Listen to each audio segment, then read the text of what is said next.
जय हिंद दोस्तों, रक्षित खन्ना के चैनल में आपका स्वागत है। दोस्तों कैसे हैं आप? उम्मीद करता हूं कि आप अच्छे होंगे। दोस्तों आज के इस वीडियो में मैं आपको 4 महत्वपूर्ण जानकारियां दूंगा।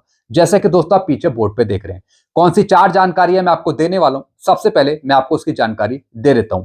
सबसे पहली जानकारी मैं आपको दूंगा, सीआरपीएफ ने बनाया विशेष बोर्ड, जवानों के वेतन भत्तों की करेगा पैरवी, 8वें वेतन आयोग तक पहुंचाएगा सुझाव। जी हां दोस्तों, सीआरपीएफ ने, सेंट्रल रिजर्व पुलिस फोर्स ने एक विशेष बोर्ड को तैनात किया, स्पेशल बोर्ड बनाया, ताकि दोस्तों ये स्पेशल बोर्ड सीआरपीएफ के जवानों से संबंधित वेतन भत्तों के सुझावों को 8 सीपीसी तक पहुंचा सके, ताकि दोस्तों जो सीआरपीएफ के जवान हैं उनकी जो प्रॉब्लम है सैलरी पे, भत्तों पे, पेंशन पे, वो सारी प्रॉब्लम दूर हो सके पहले। तो दोस्तों ठीक इसी तरीके से जो हमारा डिफेंस सिस्टम है, आर्मी, नेवी, एयरफोर्स, उनको भी एक स्पेशल बोर्ड बनाना चाहिए, ताकि दोस्तों हमारी भी एक रिपोर्ट कहीं ना कहीं वेतन आयोग को दी जा सके। तो इसी पर दोस्तों एक रिपोर्ट है जो मैं आपको आगे समझाना चाहूंगा। फिर दोस्तों एक और मैं आपको जानकारी दूंगा, ये जानकारी है दैनिक भास्कर की, 8वें वेतन आयोग में सैलरी बढ़ने का गणित। जी हाँ दोस्तों, जब फिटमेंट फैक्टर आपको दिया जाएगा तो किस तरीके से 8 सीपीसी में आपकी पेंशन सैलरी बढ़ेगी। तो दोस्तों एक छोटी सी कैलकुलेशन मैं आपको समझाऊंगा, छोटा सा गणित है जो मैं आपको समझाऊंगा आगे। फिर दोस्तों एक और मैं आपको जानकारी दूंगा। दोस्तों मैंने आपको पहले एक लेटर समझाया था भारत सरकार का, यानी एक वैकेंसी सर्कुलर समझाया था भारत सरकार का।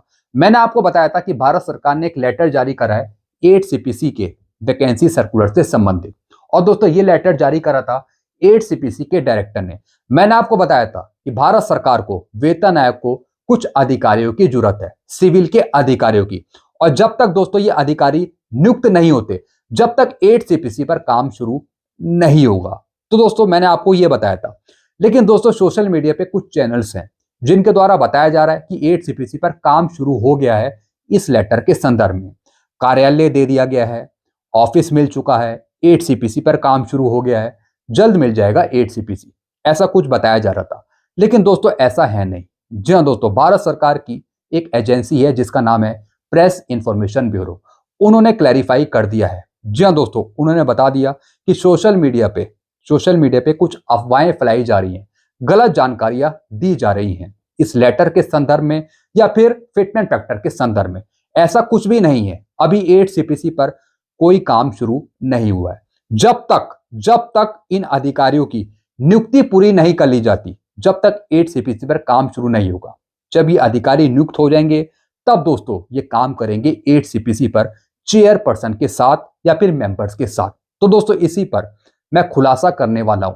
मैं आपको बताऊंगा कि सच्चाई क्या है इस लेटर के संदर्भ में, काम शुरू हुआ है या फिर नहीं हुआ, पूरी जानकारी आगे दूंगा। फिर दोस्तों एक और मैं आपको जानकारी दूंगा, लास्ट इंफॉर्मेशन मैं आपको दूंगा, 7 सीपीसी वर्सेस 8 सीपीसी के टर्म ऑफ रेफरेंस में कंपैरिजन। जी हां दोस्तों, 7 सीपीसी में क्या आपको पहले मिला और अब 8 सीपीसी में क्या मिलेगा टर्म ऑफ रेफरेंस को देखते हुए, यह मैं आपको समझाऊंगा आगे। तो दोस्तों बस यही 4 जानकारियां जो मैं आपको देने वाला हूं, इसलिए इस वीडियो में आप शुरू से लेकर आखिरी तक बने रहेगा। जानकारियों में आगे बढ़ने से पहले एक छोटी सी अपील मैं आपसे करूंगा, और अपील है चैनल सब्सक्राइब की। देखने में आया पेंशनर्स वीडियो तो देख रहे हैं लेकिन अभी तक चैनल को सब्सक्राइब नहीं किया। ऐसे कितने पेंशनर्स हैं?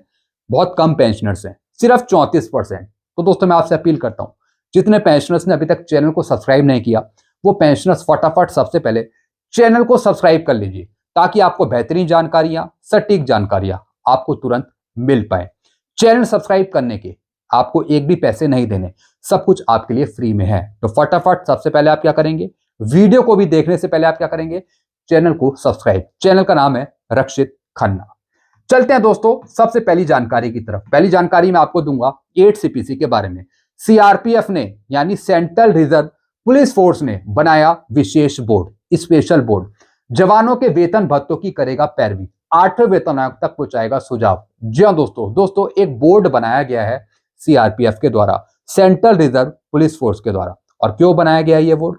ताकि दोस्तों सीआरपीएफ के जो जवान हैं उनसे संबंधित जो उनके वेतन है, भत्ते हैं, उनके सुझावों को भेजा जा सके सीधा 8वें वेतन आयोग को। जी हाँ दोस्तों, तो दोस्तों 8वें वेतन आयोग लागू होने से पहले जितनी भी प्रॉब्लम है 7 सीपीसी की, सैलरी पर, पेंशन पर, भत्तों पर, वो सारी प्रॉब्लम सबसे पहले वेतन आयोग को बताई जाए। तब वेतन आयोग 8 सीपीसी की रिपोर्ट तैयार करेगा और पूरी रिपोर्ट में कोई विसंगति शामिल नहीं करेगा, तब भारत सरकार आगे चलकर 8 सीपीसी को अप्रूव करेगी सही से। तो दोस्तों जितनी भी प्रॉब्लम्स हैं, जितने भी आपके सुझाव हैं प्रॉब्लम्स पे, सबसे पहले आप सरकार तक या फिर वेतन आयोग तक पहुंचाइए, ताकि वेतन आयोग को सब चीज सही से समझ में आए। तो दोस्तों यहां पर सीआरपीएफ ने तैयारी शुरू कर दी है, स्पेशल बोर्ड को तैनात कर दिया है। अब दोस्तों सीआरपीएफ के जो जवान हैं उनसे संबंधित जो वेतन है, भत्ते हैं, उनकी प्रॉब्लम है, उससे संबंधित सारे सुझावों को वेतन आयोग को सौंपा जाएगा। इससे पहले जेसीएम ने शिव गोपाल मिश्रा जी ने 8 सीपीसी के टर्म ऑफ रेफरेंस, उसके सुझाव भी वेतन आयोग को सौंप दिए थे। तो दोस्तों अब सीआरपीएफ ने यह काम करना शुरू कर दिया। तो दोस्तों मैं अपील करता हूं आर्मी से, नेवी से, एयरफोर्स से कि आप भी एक स्पेशल बोर्ड बनाइए, एक रिपोर्ट बनाइए जवानों से संबंधित, पूर्व सैनिकों से संबंधित, जो उनकी पेंशन पे, सैलरी पे, भत्तों से संबंधित है, प्रॉब्लम से संबंधित है, और पूरी रिपोर्ट वेतन आयोग को सौंपी जाए, ताकि दोस्तों साफ सुथरा हमें 8 सीपीसी मिल पाए। अब हमें कोई विसंगति नहीं चाहिए 8 सीपीसी में। हमने बहुत सारी विसंगतियां देख ली 7 सीपीसी में, जवानों से संबंधित, पूर्व सैनिकों से संबंधित। तो दोस्तों यहां पर सीआरपीएफ ने 7 सदस्यों की एक विशेष बोर्ड, स्पेशल बोर्ड यहां पे बनाया। आप दोस्तों यहां पर नाम देख रहे हैं। अब दोस्तों इन नामों में कुछ सिपाही भी हैं। जब दोस्तों यहां पर हवलदार जीडी हो गए, 2 सिपाही हो गए, कुछ इंस्पेक्टर हो गए स्टेनो, कुछ सब इंस्पेक्टर हो गए, कुछ असिस्टेंट कमांडेंट हो गए। अब दोस्तों यहां पर हवलदार भी आए हैं, कुछ यहां पे 2 सिपाही भी आए हैं। इनको भी जानकारी है कि क्या प्रॉब्लम है। तो दोस्तों ये बहुत अच्छी बात है। हालांकि दोस्तों ये हवलदार, जीडी, 2 सिपाही सीआरपीएफ से संबंधित हैं। तो दोस्तों ये बहुत अच्छी बात है कि इन्होंने स्पेशल बोर्ड को तैनात किया है। अब दोस्तों ये सारी चीजें वेतन आयोग के समक्ष उठा सकते हैं जवानों के। तो दोस्तों ठीक इसी तरीके से जो हमारा डिफेंस सिस्टम है, उनको भी एक स्पेशल बोर्ड बनाना चाहिए, ताकि हमारी प्रॉब्लम्स के सुझाव डायरेक्ट जा सके वेतन आयोग को, ताकि कोई भी प्रॉब्लम ना हो 8 सीपीसी में। अगर आप मेरी बात से एग्री करते हैं तो कमेंट में जरूर आप बताइएगा। चलते हैं दोस्तों अगली जानकारी की तरफ। 8वें वेतन आयोग में सैलरी बढ़ने का गणित। जो दोस्तों 8 सीपीसी में आपकी सैलरी पेंशन किस तरीके से बढ़ेगी। मान लेते हैं 7 सीपीसी की बेसिक है 35,400। तो दोस्तों 7 सीपीसी में आपकी सैलरी कितनी होगी और फिर 8 सीपीसी में कितनी होगी, ये मैं आपको समझाता हूं। जैसे दोस्तों आपकी बेसिक पे है 35,400 और डीए है उसमें 58%, तो ये आता है 20,532 और एचआरए कितना है 9,558। तो दोस्तों इन सबको टोटल करेंगे तो आपकी सैलरी बनेगी 7 सीपीसी की 65,490। अब दोस्तों इसे 8 सीपीसी में कैसे कन्वर्ट किया जाएगा। डायरेक्टली दोस्तों ऐसे कन्वर्ट नहीं होगा। आपकी बेसिक पे को सबसे पहले मल्टीप्लाई किया जाएगा फिटमेंट फैक्टर के साथ। जैसे दोस्तों 7 सीपीसी की आपकी बेसिक है 35,400 और हम मान लेते हैं कि फिटमेंट फैक्टर दिया जाता है 8 सीपीसी का 2.46। जी हाँ दोस्तों, ये फिटमेंट फैक्टर एजम्पशन है, लाइकली है, टेंटेटिवली है, अप्रॉक्स है। मान लेते हैं 2.46 दिया जाता है, तो 35,400 का मल्टीप्लाई होगा 2.46 से। तो दोस्तों बेसिक पे हो जाएगी 87,084। ये बेसिक पे होगी 8 सीपीसी की। अब दोस्तों अगर इस बेसिक पे को आप आधा कर देंगे, 50% कर देंगे इसका, तो दोस्तों फिर ये पेंशन बन जाएगी 8 सीपीसी की 43,542 रिटायरमेंट होने के बाद। लेकिन रिटायरमेंट होने से पहले अगर ये कर्मचारी हैं तब इनकी सैलरी कितनी होगी 8 सीपीसी के अनुसार। सैलरी काम करेगी इस बेसिक पे 87,084 पे। और दोस्तों डीएडीआर आपका हो जाएगा 1 जनवरी 2026 से 0%। पहले था 58%, हालांकि जनवरी 2026 से 7 सीपीसी का रहेगा 60%। लेकिन जैसे ही 8 सीपीसी आगे लागू हो जाएगा वैसे ही आपका डीएडीआर 0% हो जाएगा 1/1/2026 से। 0, फिर 2, फिर 4, ऐसे आगे बढ़ेगा 6 महीने के लिए। अब दोस्तों यहाँ पे 8 सीपीसी की आपकी बेसिक पे बन गई 87,084। अब इस पे डीए काउंट होगा 0% 8 सीपीसी का। फिर दोस्तों यहाँ पे देखिए, फिर दोस्तों यहाँ पे एचआरए भी काउंट होगा। जो महानगर है वहां पे दोस्तों 27% तक एचआरए काउंट हुआ। आगे चलकर दोस्तों ये भी रिवाइज हो जाएगा। तो दोस्तों यहाँ पर सिर्फ 27% लिया है। तो दोस्तों यहाँ पे एचआरए लगेगा 87,084 पे। कितना लगा 27%, तो ये आ गया 23,513। दोस्तों ये एचआरए भी एजम्पशन है, आगे जाकर दोस्तों ये कहीं ना कहीं बढ़ेगा। तो दोस्तों यहाँ पे 87,084 हो गया प्लस 23,513 हो गया, दोनों का टोटल। तो दोस्तों यहाँ पे सैलरी बन गई 8 सीपीसी की 1,10,597। तो दोस्तों यहां पर 1,10,597 सैलरी बनी है 8 CPC की एक कर्मचारी की, जिनकी बेसिक है 35,400। तो दोस्तों यहां पर बेसिक पे पर फिटमेंट फैक्टर लगा बेसिक पे को बढ़ाने के लिए 8 CPC की। ऐसी जो आप अभी पेंशन ले रहे हैं, आपकी पेंशन को बढ़ाने के लिए फिटमेंट फैक्टर यूज किया जाएगा, जैसे यहां पे यूज कर रहा है। तो दोस्तों ये मैंने आपको कुछ जानकारी दी। तो दोस्तों यहां पर 2.46 फिटमेंट फैक्टर लिया है खाली समझाने के लिए, आप इसे कंफर्म मत मानेगा, सिर्फ समझाया है यहाँ पे। चलते हैं दोस्तों अगली जानकारी की तरफ। अगली जानकारी मैं आपको दूंगा एक लेटर के बारे में। दोस्तों ये लेटर मैंने आपको समझाया था कल के वीडियो में, शायद परसों वाले वीडियो में, जिससे मैंने आपको बताया था कि सरकार को पे कमीशन को जरूरत है प्रिंसिपल स्टाफ ऑफिसर की। जी दोस्तों ये पोस्ट सिविल की है, यानी कुछ नियुक्ति करनी है भारत सरकार को, ताकि वेतन आयोग 8 CPC पर काम करे, ताकि दोस्तों कार्यालय स्थापित हो सके। अब दोस्तों इस लेटर के संदर्भ में सोशल मीडिया पे कुछ चैनल द्वारा बताया जा रहा है कि कार्यालय स्थापित हो चुका है, 8 CPC बैठ चुका है, काम करना शुरू कर दिया है, ऐसा कुछ बताया जा रहा है। लेकिन दोस्तों ऐसा है नहीं, जैसा मैंने आपको बताया था।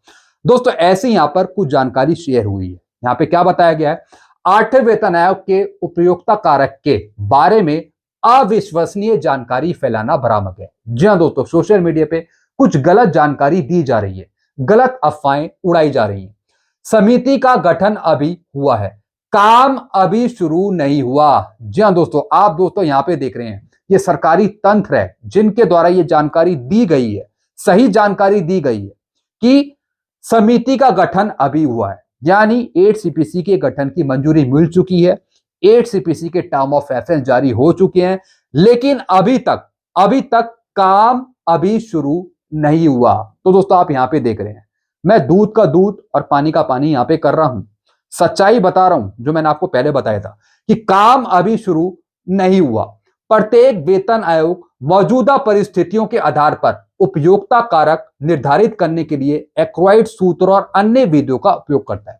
साथ ही साथ दोस्तों इन्होंने बताया कि कुछ फॉर्मूले के आधार पे 8 CPC की पे तय करी जाती है, मिनिमम पे तय करी जाती है। और दोस्तों फिर उन्होंने बताया कि काम अभी तक शुरू नहीं हुआ। अब दोस्तों नीचे क्या लिखा है, गलत जानकारी से बचे। जी हाँ दोस्तों, जैसा मैंने आपको बताया सोशल मीडिया पे कुछ चैनल्स है जो गलत जानकारियां दे रहे हैं, जिनको कुछ आता पता नहीं है। तो दोस्तों उनसे बचकर रहने की यहाँ पे सलाह दी है, गलत जानकारी से बचे। कई मीडिया पेज और यूट्यूब चैनल 8 CPC से संबंधित कुछ गलत जानकारियां फैला रहे हैं, जैसे कि फिटमेंट फैक्टर के बारे में, या फिर दोस्तों इस लेटर से संबंधित। ऐसा कुछ भी नहीं है। जी हाँ दोस्तों, ये लेटर सिर्फ एक नियुक्ति का पत्र है, वैकेंसी लेटर है। इसमें कहीं भी नहीं लिखा कि एड्रेस ये आपका ये होने वाला है, इसी एड्रेस पे 8 CPC बैठेगा या फिर बैठकर काम करेगा। और इस लेटर में यह भी नहीं लिखा कि वेतन आयोग ने काम करना शुरू कर दिया है। अपनी मर्जी से सब कुछ बताया जा रहा है। तो दोस्तों इन सब चीजों का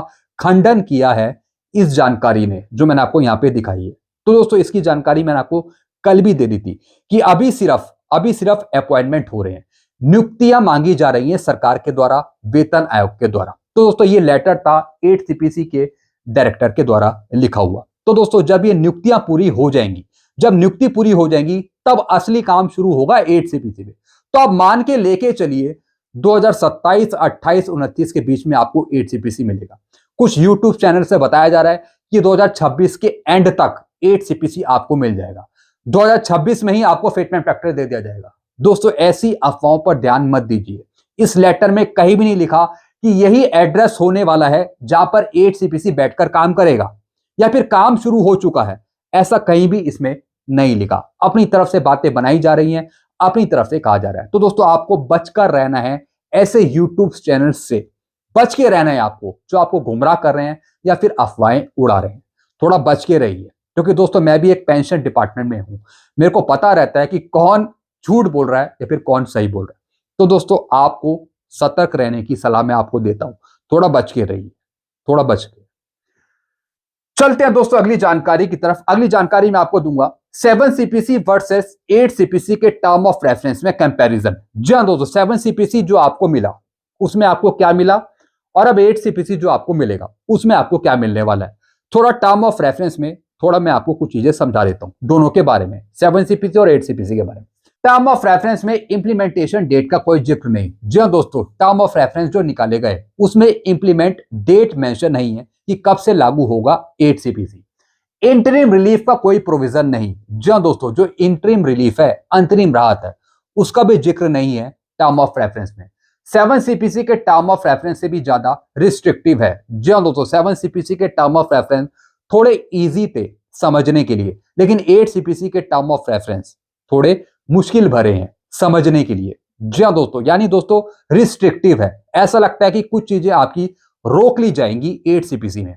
ऐसे टर्म ऑफ रेफरेंस जारी करे हैं भारत सरकार ने 8 सीपीसी के, यानी 7 सीपीसी के टर्म ऑफ रेफरेंस से ज्यादा 8 सीपीसी के टर्म ऑफ रेफरेंस थोड़े कॉम्प्लिकेटेड है।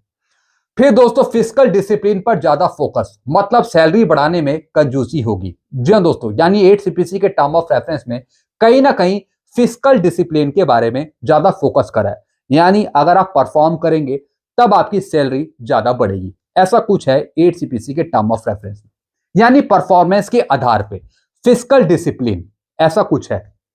फिर दोस्तों यहां पर जेसीएम ने टर्म ऑफ रेफरेंस रिवाइज करने की मांग करी है, लेकिन गवर्नमेंट ने इग्नोर किया। जी हाँ दोस्तों, यानी दोस्तों जेसीएम ने टर्म ऑफ रेफरेंस को रिवाइज करने की मांग करी है, लेकिन अभी तक सरकार ने टर्म ऑफ रेफरेंस में कोई संशोधन नहीं करा है। अभी तक कुछ नहीं किया भारत सरकार ने। तो दोस्तों ये कुछ चीजें मैंने आपको समझाई हैं कि किस तरीके से 8 सीपीसी के टर्म ऑफ रेफरेंस थोड़े डिफरेंस है 7 सीपीसी के टर्म ऑफ रेफरेंस से। कुछ ना कुछ दोस्तों यहाँ पे चीजें अलग हैं, लेकिन 7 सीपीसी आपको 1/1/16 से मिला था, अब 8 सीपीसी आपको मिलना है 1/1/2026 से। यानी इंप्लीमेंट की डेट तो मेंशन नहीं है, लेकिन लागू होने की तारीख 1/1/2026 ही बताई गई है। तो दोस्तों ये कुछ जानकारियां थी जो मैंने आपको दी है। आई होप सारी जानकारी आप समझ होंगे। आपको कुछ और पूछना हो, कमेंट करना हो, अपने सुझाव रखने हो, तो आप नीचे कमेंट कर सकते हैं।